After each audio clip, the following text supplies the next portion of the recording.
Mag-ingat po tayo. Ang Biblia ho ang nagsasabi nito. Ang ating dila rin ay isang apoy na pwedeng magsimula ng gulo.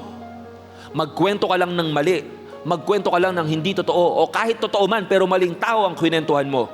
At mali ang interpretasyon.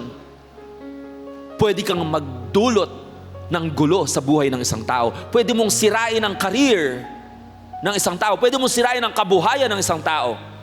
Pwede mong sirain ang spiritualidad ng isang tao. Pwede mong sirain ang relasyon ng isang tao sa Diyos.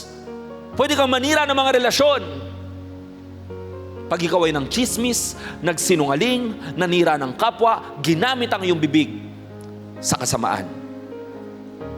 When your tongue is unkind. Ang dilang ginagamit sa pagpupuri sa Diyos. Ang dilang ginagamit ng worship leader.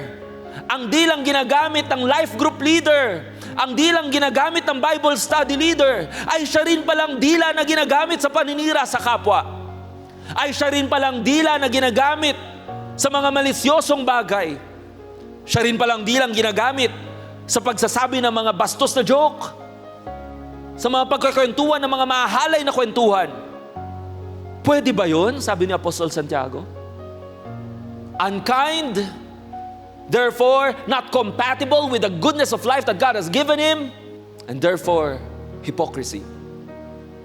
Dahil sa parehong bibig, dumadaloy ang mga papuri at pagsamba sa Diyos. Pero sa totoo pala, ang bibig na iyon, nagmumura. Sa totoo pala, ang bibig na iyon, naninira ng kapwa. Brothers and sisters, be kind with your thoughts, with the way you treat other people, with the way you talk about other people, the way you talk to other people. Be kind.